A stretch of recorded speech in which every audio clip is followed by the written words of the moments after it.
हम कलयुग के ऐसे दौर से गुजर रहे हैं जहाँ कुछ अचानक अचानक बातें आती जाती हैं। अब तो ऐसा समय चल रहा है कि अभी सब ठीक है, अचानक अगले क्षण सब कुछ बदल जाता है। जब हम भाग्य की बात करते हैं तो हम ज़्यादातर सब कुछ बाहर देखते हैं, ये परफेक्ट होना चाहिए, ये परफेक्ट होना चाहिए, ये परफेक्ट होना चाहिए। अच्छा, अभी स्टेज को देखना, ठीक है, ये मेरी जीवन है, ये स्टेज मेरी जीवन है इस समय, ठीक है। अब मुझे बताना मेरा परफेक्ट भाग्य कैसे होगा, ये आपको आंसर देना है। ये मेरी जीवन है, इस जीवन में ये कुर्सी बहुत इंपॉर्टेंट है, ये टेबल बहुत इंपॉर्टेंट है, ये तो बहुत ही इंपॉर्टेंट है, इसके बिना तो काम नहीं होना है, बाकी ये सारी डेकोरेशन भी इंपॉर्टेंट है, ये सब कुछ परफेक्ट है। लेकिन मेरा मन उतना परफेक्ट नहीं है, तो आप मेरे भाग्य को परफेक्ट बोलेंगे? बट सब कुछ परफेक्ट है जो मेरे पास है, लेकिन मेरा मन उतना परफेक्ट नहीं है, आप मेरे भाग्य को परफेक्ट बोलेंगे? हाँ या ना? ना? अच्छा, अब दूसरा ऑप्शन है, यहां टेबल थोड़ी टेढ़ी है, माइक तो आपने देखा है वैसे मेरे मुंह तक लग गया फिर भी आवाज नहीं आ रही ठीक से, कुर्सी भी ठीक ठाक ही है, फूल आधे मुरझा चुके हैं, कारपेट थोड़ा सा गंदा हो चुका है, सब कुछ थोड़ा सा परफेक्ट नहीं है, लेकिन मेरा मन परफेक्ट है, तो मेरा भाग्य परफेक्ट है? ध्यान से सोचना और ध्यान से बोलना। पहले सब कुछ परफेक्ट था मेरे लिए, लेकिन यहां परफेक्ट नहीं था, तो भी आपने कहा भाग्य परफेक्ट नहीं है।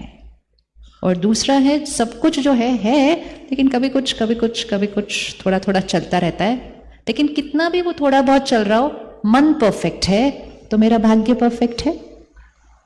बताइए हाँ या ना? तो फिर परफेक्ट भाग्य बनाना कितना आसान है? कितना आसान है? फिर आप क्यों सोचते हो कि परफेक्ट भाग्य नहीं बनना चाहिए? दो शक्तियां हैं, एक बाह्य जगत और उस बाह्य जगत को अनुभव करने वाली मैं आत्मा।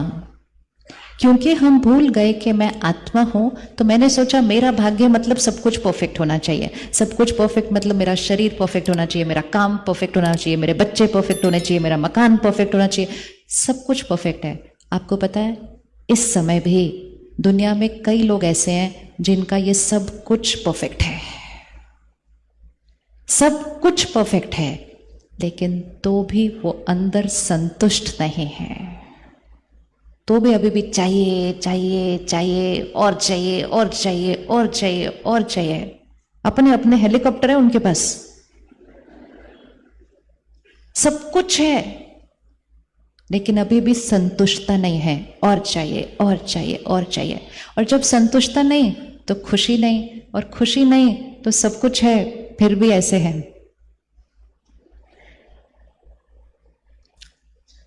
और कुछ होते हैं जिनके पास कुछ सब कुछ ठीक ठाक है, लेकिन कहते हैं हम संतुष्ट, मुझे किसी से कुछ नहीं चाहिए, हम सबको देने वाली आत्मा है, हम तो सिर्फ सेवा करते हैं। उनके हाथ ऐसे होते हैं। तो किसको ज्यादा भाग्यशाली बोलेंगे? जिसका हाथ ऐसे, हाथ मतलब बुद्धि रूपी हाथ, ऐसे वाला या ऐसे वाला? कैसा वाला चाहिए? ऐसे वाला। तो श्रेष्ठ भाग्य अर्थात ये नहीं कि मेरे पास और पैसा, मेरे पास और पैसा, मेरा शरीर और परफेक्ट, मेरे बच्चे और परफेक्ट, नहीं। हम कलयुग के समय से गुजर रहे हैं। मौसम जैसा होता है परिस्थितियां वैसे ही आएंगी। अगर सर्दी का मौसम है तो ठंड होगी ही, हम नहीं बोल सकते ठंड क्यों हो रही है। बारिश के मौसम में हम नहीं बोल सकते बारिश क्यों हो रही है। कोविड के समय हम ये नहीं बोल सकते कोविड क्यों है। लेकिन जब कलयुग का समय चलता है तो बाहर सारी चीजें परफेक्ट हो ये जरूरी नहीं है। आज परफेक्ट है, अचानक कल बदल सकती है बाह्य। लेकिन कलयुग में रहते हुए भी मेरा मन सत्युग हो, ये हो सकता है, ये हो सकता है। क्यों हो सकता है?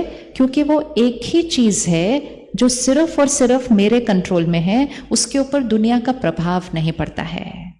आज शरीर है, आप कितना भी इसका ध्यान रखो, कभी हवा दूषित है, कभी पानी में कुछ हो गया, कभी सब्जी में कोई केमिकल था, और कुछ नहीं तो कोविड आ गया सृष्टि पर।